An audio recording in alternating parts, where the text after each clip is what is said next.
जय जय श्री राधे। बोलो सत्यनारायण भगवान की जय। श्री सत्यनारायण भगवान व्रत कथा पहला अध्याय। एक समय नैमिषारण्य का दृष्टाची हजारी ऋषियों ने सूत जी से पूछा, हे प्रभु, इस कलयुग में वेद विद्या रहित मनुष्य को प्रभु भक्ति किस प्रकार मिलेगा तथा उनका उद्धार कैसे होगा। इसलिए हे श्रेष्ठ मुनि, कोई ऐसा तप कहिए जिससे थोड़े समय में पुण्य प्राप्त हुए तथा मनवांचित फल मिले। वह कथा सुनने की हमारी इच्छा है। सर्वत ज्ञात सूत जी बोले, हे वैष्णव, आप सबने प्राणियों के हित के बारे में बहुत अच्छी बात पूछी है। अब मैं उस श्रेष्ठ व्रत को आप लोगों से कहता हूँ, जिस व्रत को लक्ष्मी नारायण ने जिस व्रत को इच्छा। सर्वत ज्ञात सूत जी बोले, वैष्णव, आप सबने प्राणों के हित के बारे में बहुत अच्छी बात पूछी। मैं उस श्रेष्ठ व्रत को आप लोगों से कहता हूँ, जिस व्रत को नारद जी ने लक्ष्मी नारायण से पूछा था। लक्ष्मीपति श्रेष्ठ मुनि नारद जी से कहा था, सो ध्यान सुनो। एक समय योगीराज नारद जी दूसरों की हित की इच्छा से अनेक लोकों में घूमते घूमते मृत्यु लोका पहुँचे। यहाँ अनेक में जन्मा प्राय सभी मनुष्य अपने अपने कर्मों के द्वारा अनेक प्रकार के दुखों से पीड़ित रहकर सोचने लगे, किस यत्न के करने से प्राणियों का दुखों का नाश हो सकेगा। ऐसा मन में सोचकर विष्णु लोक को गए। वहाँ श्वेत वर्ण और चार भुजा वाले देवों को श्री नारायण देखकर उनके हाथ में शंख चक्र गदा और वरमाला पहने हुए थे। उनकी स्तुति करने लगे, हे भगवान, आप अत्यंत शक्तिशाली हैं।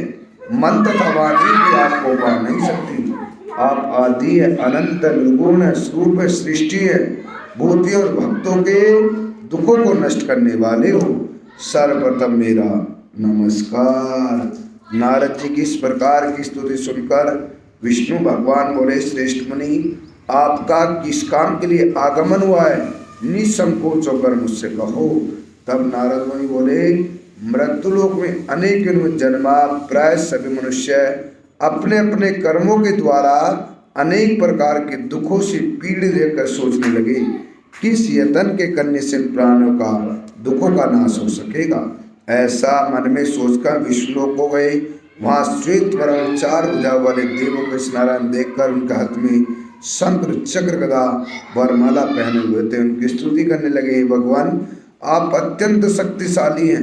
मन तथा वाणी भी आपको पा नहीं सकती। आप आदि है, अनंत निर्गुण है, स्वरूप है, सृष्टि है, भूति और भक्तों के दुखों को नष्ट करने वाले हो। सर्वप्रथम मेरा नमस्कार। नारद जी की इस प्रकार की स्तुति सुनकर विष्णु भगवान बोले, श्रेष्ठ मुनि, आपका किस काम के लिए आगमन हुआ है, निसंकोच होकर मुझसे कहो। तब नारद मुनि बोले, मृत्युलोक में अनेक में जन्मा प्राय सभी मनुष्य अपने अपने कर्मों के द्वारा अनेक प्रकार के दुखों से दुखी हो रहे हैं। हे नाथ, मुझ पर दया रखते हो तो कृपया कर बतलाएं, मनुष्य का सब दुख दूर थोड़े से प्रयत्न में कैसे दुख दूर हो सकते हैं। नारद मुनि, मनुष्य की भलाई के लिए तुमने बहुत अच्छी बात पूछी है। जिस काम के करने से मनुष्य मोह से छूट जाता है, वह मैं तुमसे कहता हूँ, सो ध्यान सुनो। बहुत पुण्य देने वाला स्वर्ग तथा मृत्युलोक में दोनों में दुर्लभ एक उत्तम पदार्थ में तुमसे प्रेम बस होकर कहता हूँ। यह श्री सत्य भगवान का व्रत है। अच्छी तरह विधिवत पूर्वक करने से मनुष्य आयु प्रांत में सब सुख को भोग कर अंत में मोक्ष को प्राप्त होता है। श्री भगवान के वचन सुनकर तब नारद मुनि बोले, इस व्रत का क्या फल है और क्या विधान है, विस्तार से किए भगवान।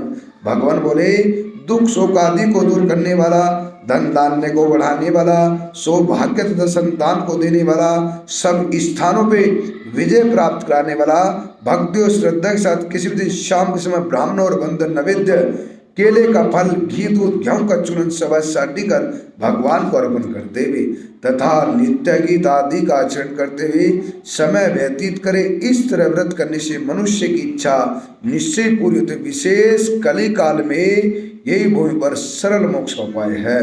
बोलो सत्यनारायण भगवान की जय। दूसरा अध्याय सूत जी बोले, ऋषियों जिन्होंने पहले समय में इस व्रत को किया उनका इतिहास सुनाता हूँ। सो ध्यान सुनो। सुंदर काशीपुरी नगरी में एक निर्धन ब्राह्मण रहता था। भूख और प्यास से बेचैन हुआ नित्य पृथ्वी पर घूमता रहता था।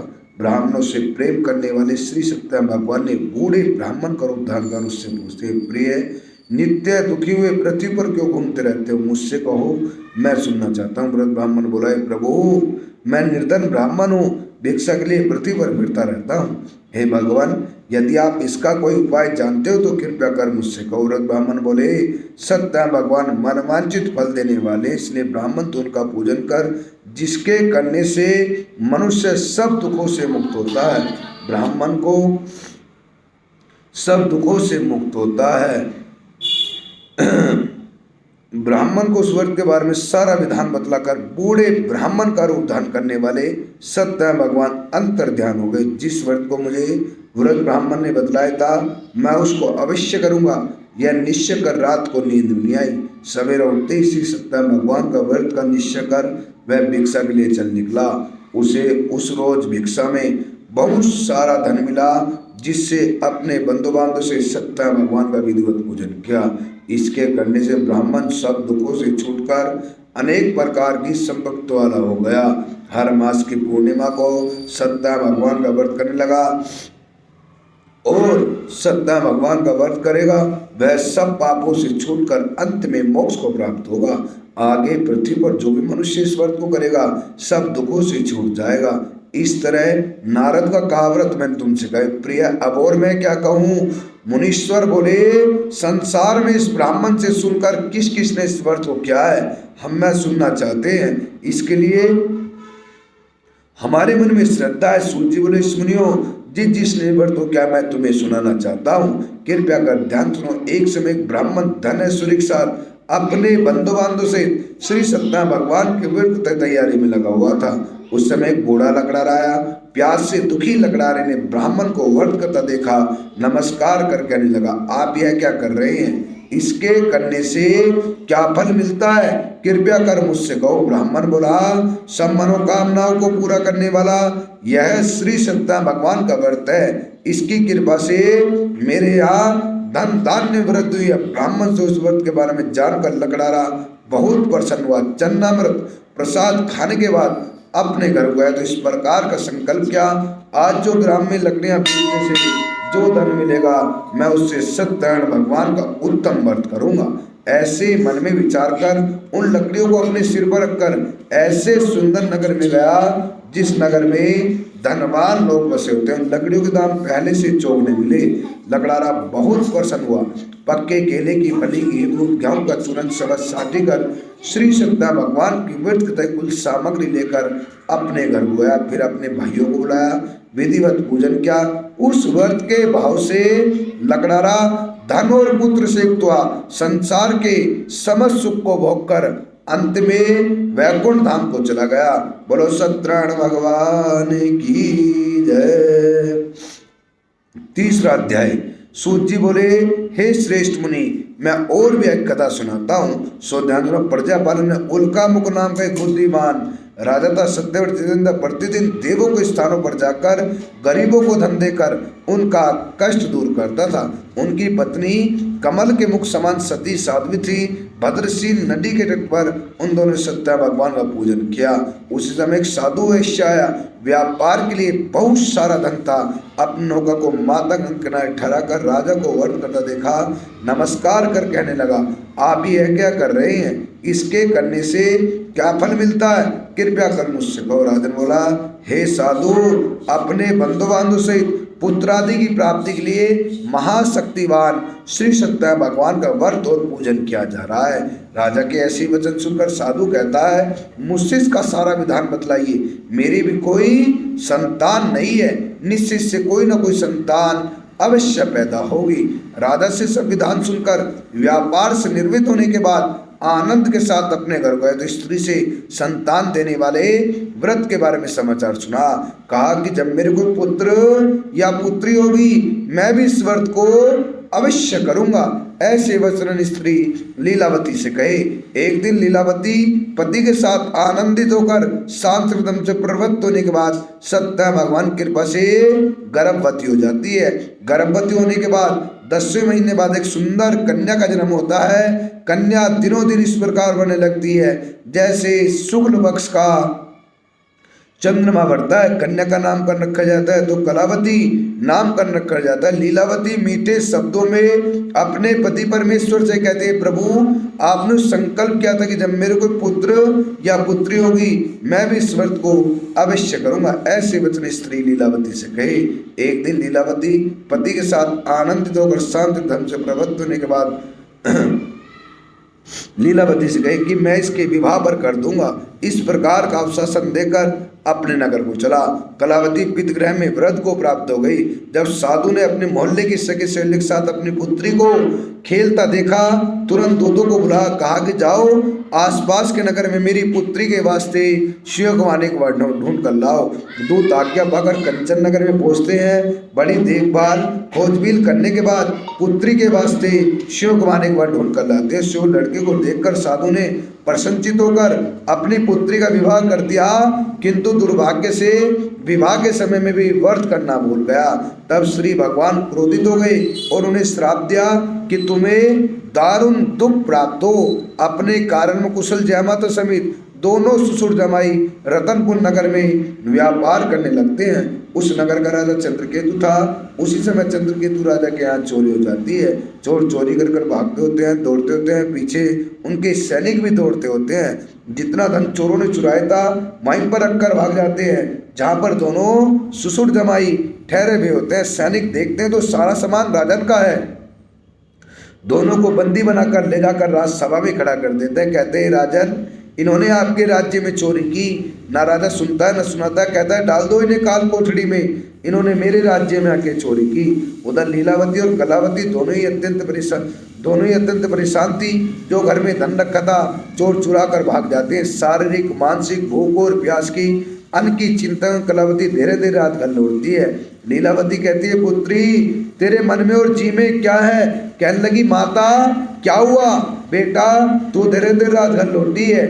माता मैंने एक ब्राह्मण के घर में श्री सत्य भगवान की व्रत कथा होती देखी है, पूरी सुनकर प्रसाद ग्रहण कर आई हूँ, कुछ ना कुछ तो फल मिलेगा। इतने में ही लीलावती के ध्यान आता है कि मेरे पति परमेश्वर ने भी सत्य भगवान की व्रत कथा बोली थी, क्यों ना मैं आज ही करा लूँ। शाम के समय पंडित जी को बुलाकर अपने घर में सत्य भगवान की व्रत कथा कराई और वर मांगा कि मेरे पति और दामाद शीघ्र ही घर आ जावे और हम सबका अपराध क्षमा करो। उसके 3 वचन सुनकर सत्य भगवान संतुष्ट हो जाते हैं। मध्य रात्रि के समय चंद्रकेतु राजा के स्वप्न में दिखाई देते हैं। कहते हैं राजन जो 2 तूने बंदी बना कर रखे हैं इन्हें सवेरा होते ही छोड़ दे, यदि तूने नहीं छोड़े तो तेरे राज्यपाल पुत्रादि सब नष्ट कर दूंगा। प्रातः कालीन में राजराज सभा में आता है। बड़े बड़े आचार्य लोग जोशी लोगों के सामने स्वप्न रखता है तो पता लगाते हैं कि स्वप्न सच हो सकता है। दोनों वानिक पुत्रों को कैसे मुक्त किया। दोनों ने आते ही राजा को नमस्कार किया। राजा मीठे वचनों बोला महानुभाव भाभी बस ऐसा कठिन दुख प्राप्त हुआ है, अब आगे तुम्हें कोई भय नहीं है। नए नए वस्त्राभूषण बनाए, जितना उनसे धन लिया था उससे दुगना धन देकर उन्हें नगर से विदा कर दिया। बोलो सत्यनारायण भगवान की जय। चौथा अध्याय। सूर्य जी बोले वैश्य ने मंगलाचरी आज प्रारंभ की, अपने नगर को चला।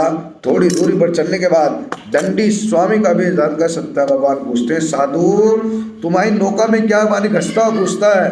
ये दंडी महाराज आप क्यों पूछते हो क्या धन लेने की इच्छा है? मेरी नौका में तो बेल पत्यादि भरे हुए हैं। वैश्य का कठोर वचन सुनकर दंडी स्वामी महाराज कहते हैं तुम्हारा वचन सत्य हो। ऐसा कहने के बाद कुछ दूरी पर चलने के बाद दंडी स्वामी महाराज अपनी नौका को माता गंगा के किनारे लगाकर ध्यान करने लगते हैं। वैश्य ने नित्य क्रिया करने के बाद अपनी नौका को ऊंची उठते देख वह उघाड़ कर देखता है तो बेल पत्यादि भरे हुए होते हैं। मूर्छित होकर जमीन पर गिर जाता है। तब मूर्छित से खुलता है। दामाद जी कहते हैं आप अत्यंत शोक प्रकट न करें, ये सब दंडी स्वामी महाराज का श्राप है, अतः हम उनके चरणों में चलना चाहिए, तभी हमारी मनोकामना पूरी होगी। जाकर दंडी स्वामी महाराज के चरणों में लौट जाता है, कहता है प्रभु आपका प्रकोप तो ब्रह्मा विष्णु इस जान सके, मैं कैसे जान सकता, आप साक्षात्कार प्रभु हैं, आप प्रसन्न होइए, मैं अपनी सामर्थ्य अनुसार आपका पूजन करूंगा। उसके वक्चित वचन सुनकर भगवान इच्छा अनुसार वर देकर अंतर ध्यान हो गई। साधु ने अपनी नौका बहाकर देखा, धन से परिपूर्ण नौका हो जाती है। वहीं पर साथियों सहित श्री सत्य भगवान का पूजन किया और अपने नगर को चला।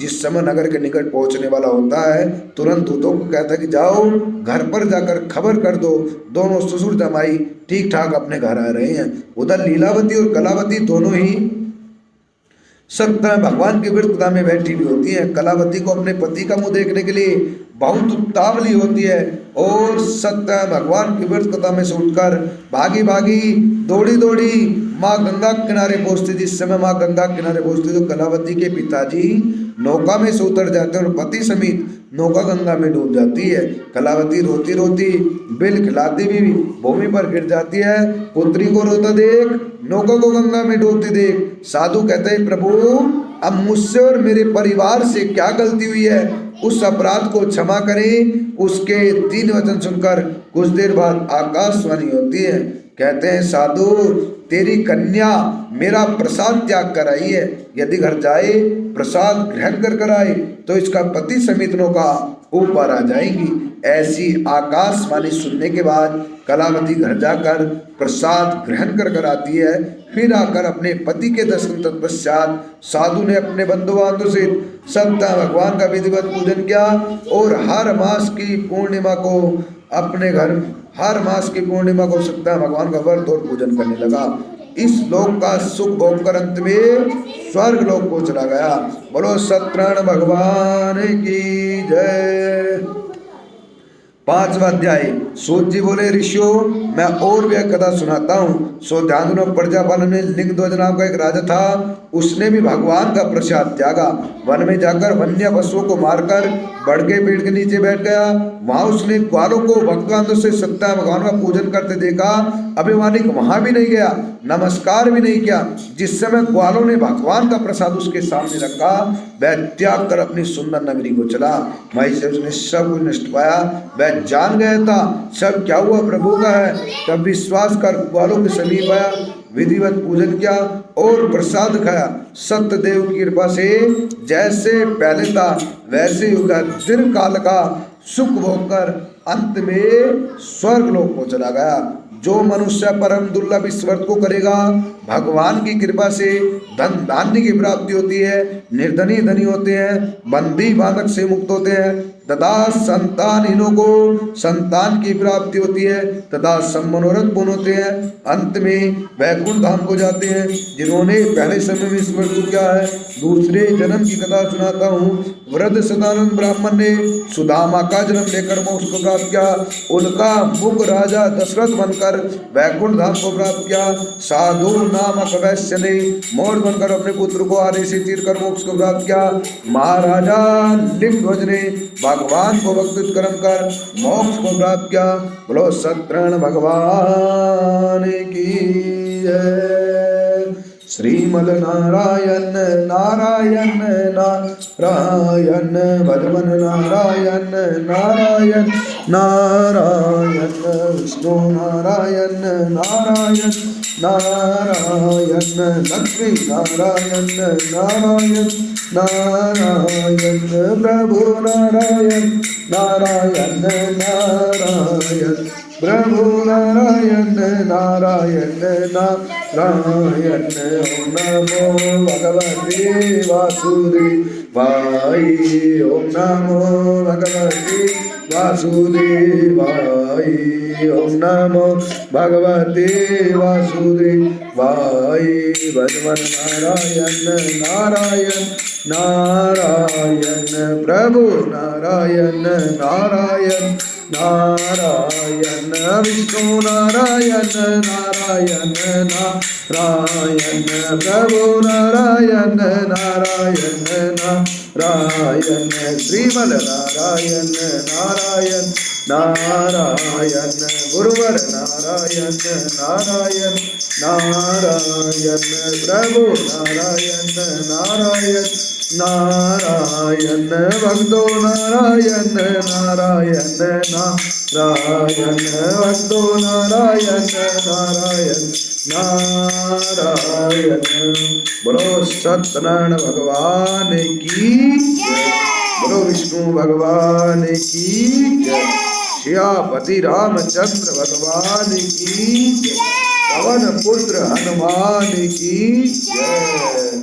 जय जय श्री राधे, जय जय